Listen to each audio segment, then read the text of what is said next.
लीला होती है। यहां चंद्रहास जी को जो भी माता बहन देखती कुंतलपुर के गलियों में, तो कोई वस्त्र, कोई स्नान करवा देती, कोई काजल लगाती, कोई भोजन पवा देती।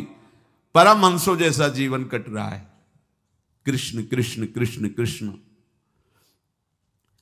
14 भुवनों में जिनकी अव्याहत गति है, जो सबको देखते रहते हैं, श्री देवर्षि नारद जी। ये कृष्ण कृष्ण बोलता है बालक, और इसका हरि के सिवा कोई नहीं। तो एक दिन एकांत में बैठे हुए थे बालक चंद्रहास जी, नारद जी पधारे हैं, भाई जी से मिले हैं। स्वप्न में कितने महापुरुष मिलते हैं जो भजन ठीक से करते हैं, ये बड़े बड़े महापुरुष आकर के उपदेश करते हैं। ये त्रिकाल सत्य हैं, कोई ऐसा नहीं है कि ये कहानी हैं, अभी हैं। जहां आप भगवत चिंतन करेंगे तो आपको परिचय बड़े बड़े महापुरुषों का मिलने लगेगा। नारद जी आए तो देखा आंख बंद किए हुए चंद्रहास जी कृष्ण कृष्ण कृष्ण कृष्ण कृष्ण ऐसा उच्चारण कर रहे। त्रिकालज्ञ सर्वज्ञ नारद जी ने देखा कि ओहो, इतना छोटा बालक और कृष्ण कृष्ण बोल रहा है। नारद जी ने स्पर्श किया दुलार करते हुए, सुनो आंख खोलो। आंख खोल के देखा श्री देवर्षि नारद जी। नारद जी ने कहा, देखो हम तुमको एक अमोघ वस्तु देते हैं, और एक छोटी सी शालिग्राम की इतनी बड़ी शिवग्रह शालिग्राम का जो वो दिया। बोले धो के पी लेना और दिखा के पा लेना, यही तुम्हारी सेवा पद्धति है। अर्थात स्नान करा दिया और जो तुम्हें मिले इनको अर्पित। तो उन्होंने विचार किया कि धोने के लिए, स्नान कराने के लिए पात्र चाहिए, भोग लगाने के लिए पात्र चाहिए। तो जैसे कोई पान की बीड़ी नहीं, तो ऐसे कपोल में शालिग्राम को रखे रहते हैं। कोई पात्र ही नहीं, कोई सिंहासन ही नहीं, यही धुल गए। चरणामृत अंदर जा रहा, जब पाएंगे तो यही पा लेंगे, साइड में ऐसे करके फिर निकाल के धो। यहां कपोल में रखते छोटे से शालिग्राम चंद्रहास जी, और उपदेश किया भगवान के मंत्र का।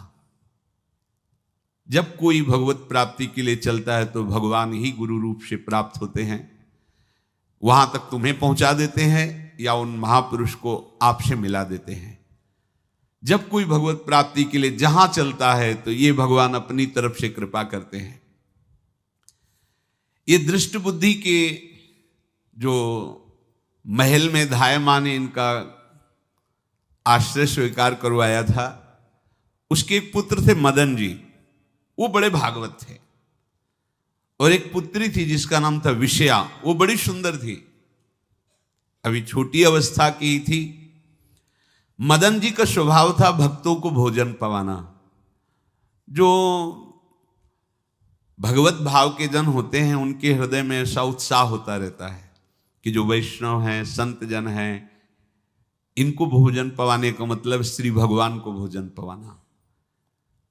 भक्तमाल में भी वर्णन है कि जैसे गर्भवती मां को आप कुछ भी पवाओ तो बालक की पुष्टता अपने आप होती है, ऐसे संतों के हृदय में भगवान विराजमान प्रगट रूप से हैं।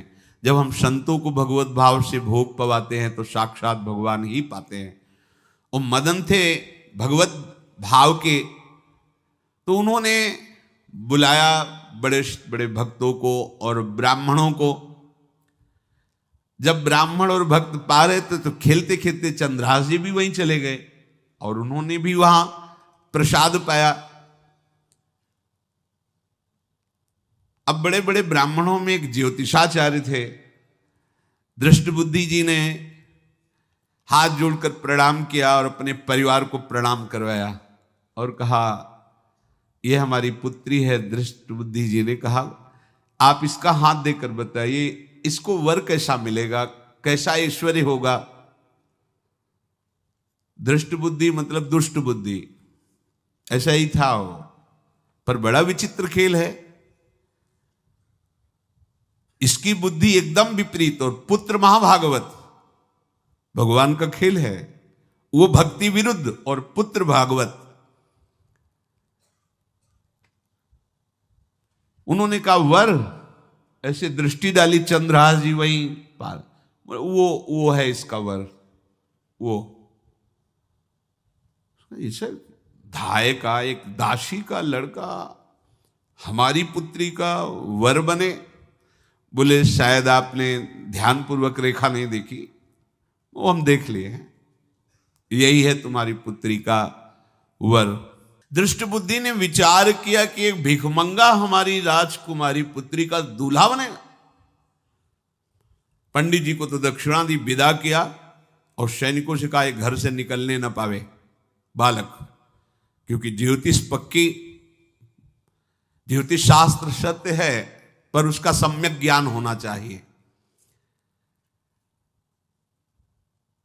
भला मुझ सम्राट के मंत्री की पुत्री, वो महामंत्री हैं दृष्ट बुद्धि, और ये एक भिखमंगा कैसे हो सकता है? बड़ा हृदय में जलन हुआ, ये तो बड़ी अपकीर्ति और दुर्भाग्य का विषय होगा, इसी को मरवा डालते हैं, काम खत्म हो जाएगा।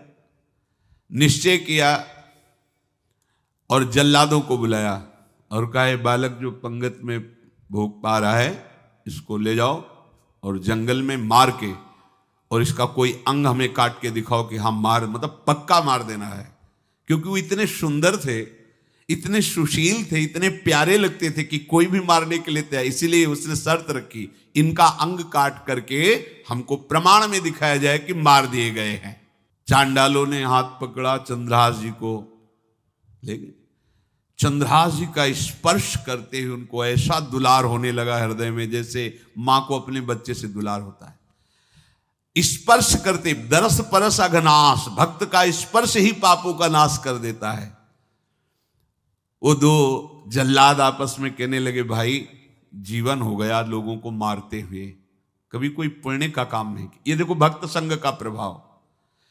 इस सुकुमार विशाल नेत्र, कैसा सुंदर बालक जो हमारे चित्त को चुरा रहा है, इस दुष्ट बुद्धि मंत्री ने आदेश किया मारने का। भला इससे क्या बिगाड़ा इनका, क्यों मारना चाहता है?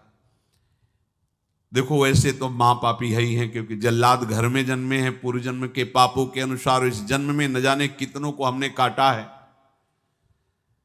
पर पता नहीं क्या हो रहा है, मेरे हृदय में ऐसी हिम्मत नहीं आ रही कि इस बालक को मैं मार सकूं। दूसरे ने कहा फिर अगर उसको तुम नहीं मारोगे तो तुम मारे जाओगे, कुछ तो करना पड़ेगा। नहीं नहीं, इस छोटे से बालक से क्या किसी को नुकसान। एकांत जंगल में ले गए और कहा तुम जानते हो हम तुम्हें किस लिए लाए हैं? चंद्रहास जी बालक थे, 5 वर्ष की आयु अब हो गई थी, तो उनका मुझे पता नहीं कि आप क्यों लाए हैं। बोले हम जल्लाद हैं, तुम्हें मारने का हुक्म दृष्ट बुद्धि ने दिया है, मारना तो पड़ेगा ही तुम्हें। हमारी इच्छा नहीं कि मारें, पर हम तुम्हें अंतिम बात पूछते, तुम्हें कुछ भी पसंद हो, कुछ भी, तो तुम कहो हम तुम्हारे लिए ला के देंगे, जो तुम्हें चाहिए बोलो, पर हमें वध करना पड़ेगा तुम्हारा।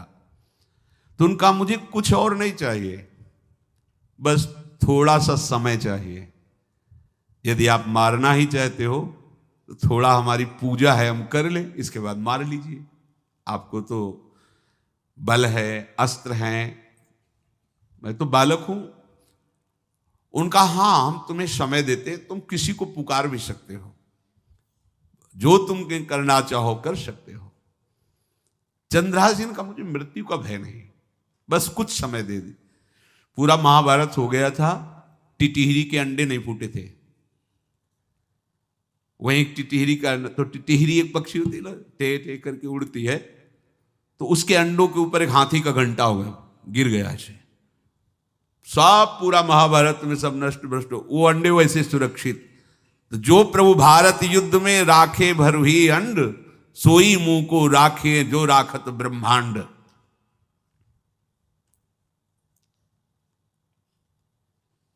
मैं तो अनाथ हूं, श्री कृष्ण के सिवा कोई मेरा है नहीं, मैं किसको पुकारूं?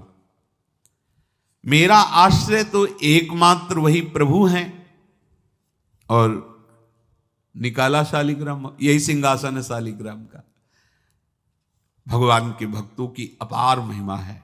क्या सेवा, वहां कोई पंचपात्र गंगा जल ये सब थोड़ी है, लेकर बस आंसुओं से अभिषिक्त कर रहे हैं। प्रभु मुझे तो कोई ज्ञान नहीं कि आपकी सेवा कैसे की जाती, मैं तो अपने मुख में ही आपको रखता हूं।